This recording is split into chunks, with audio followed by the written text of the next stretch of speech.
All right, so as I mentioned last night, we talked a little bit about power series, and these are functions. They're infinite polynomials that we want to see where they converge, and if they converge to another function, so that we might be able to do calculus on functions that we couldn't integrate or differentiate before. So here is our formal definition of a power series.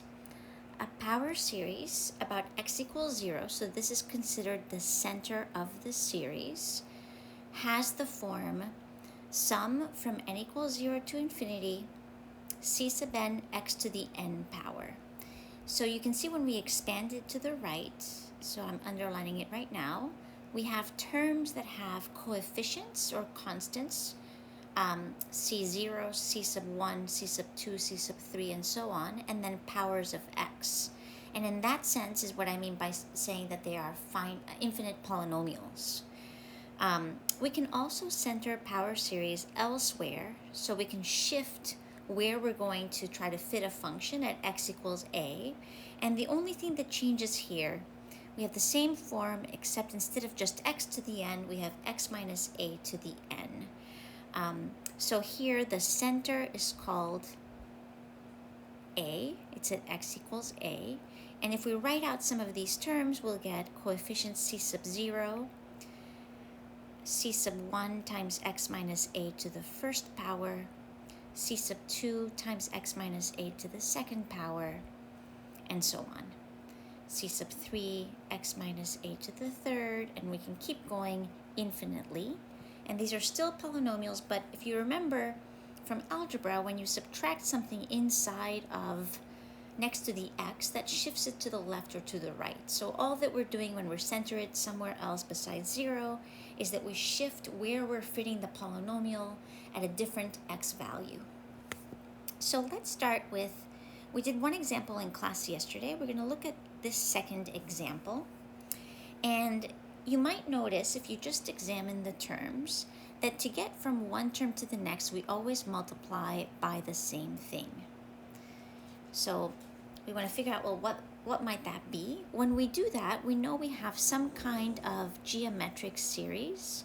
So this is going to be called a geometric power series because we will have a common ratio. So I'm not sure if you can see here what the common ratio might be, but in order to get from one term to the next, we have to multiply each term by a negative 1/2 times x minus 2. That's how we get from 1 to the second term. From the second term to the third term, we multiply by a negative 1/2. Notice the signs change, and a power of x minus 2, and we keep doing that.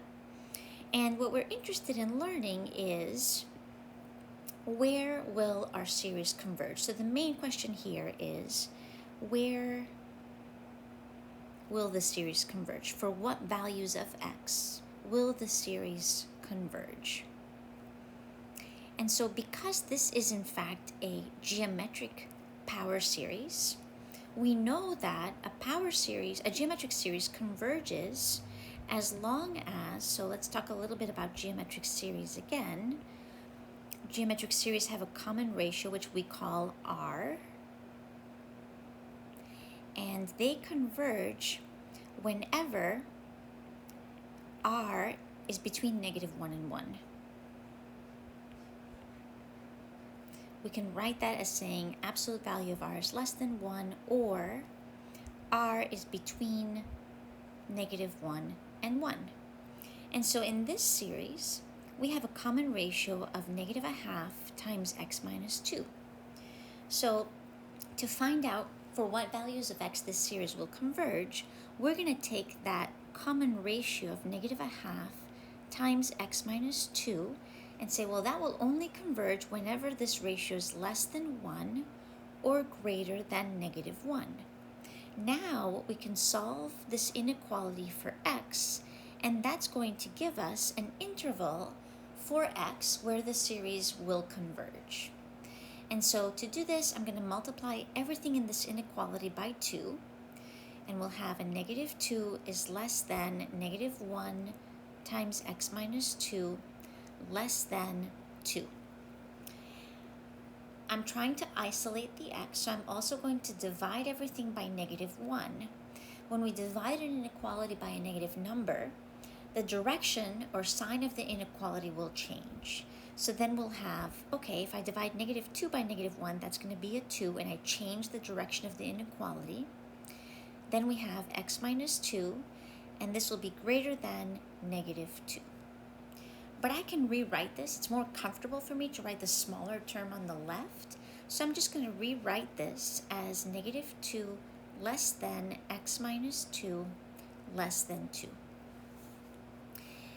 Finally, if I add 2 to both sides of this inequality, we're going to have that x is less than 4, and adding 2 to -2 will give me 0. And so now we have found an interval of values of x where we will have convergence, because that's when the ratio is less than 1. This is what we call an interval of convergence.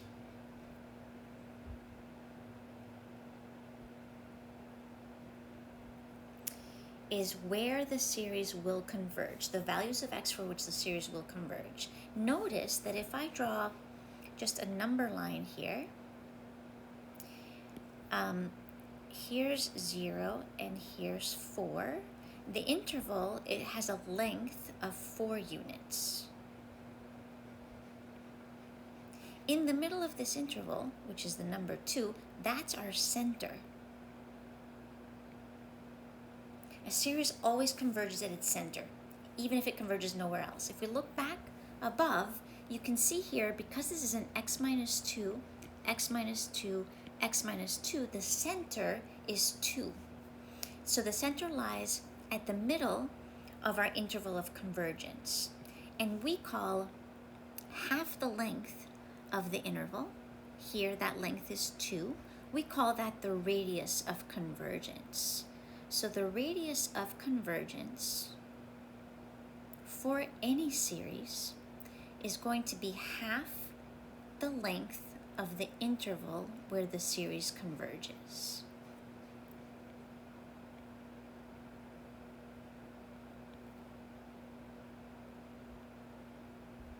So let's get back to our series. We have learned that our interval of convergence is between 0 and 4.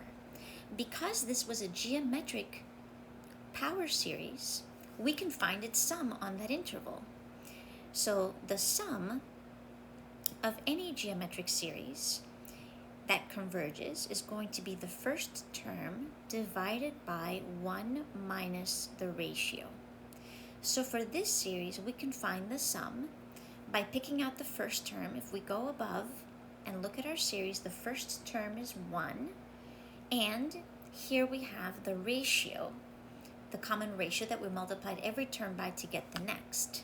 So we're ready to find the sum of this series. First term A is 1, and I'm going to divide that by 1 minus the ratio, which was a -1/2 times x minus 2. Right, that was our common ratio. Let's work a little bit on this. So this is our, oops, I don't know why it's not writing. There we go. This is our common ratio. And let's simplify this expression. So the first thing that I'm going to do to find out what the sum of the series is I'm going to multiply this negative times this negative. So we know this is 1 plus x minus 2 over 2, because it's a half of that. And to get rid of that small fraction, I'm going to multiply everything by 2 over 2. That's multiplying by 1. It doesn't change my expression. It just helps me simplify. So in the numerator, we're going to have a 2.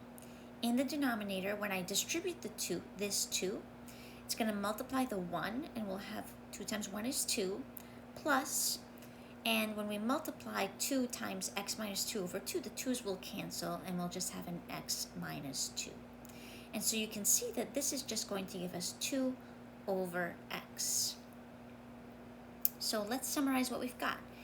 This function, f of x equals 2 over x, is the function that our series converges to as long as x is in our interval of convergence. So the series that we started with should fit 2 over x very closely around the center. Remember that the center of this series was at x equals 2. And it will only fit the function well, the series will fit the function well in our interval of convergence between 0 and 4. And that's what we have learned. So our first two examples have been geometric power series. We will, in the next video, I'm going to show you series that are not geometric, and then we will use the ratio test to find our interval of convergence.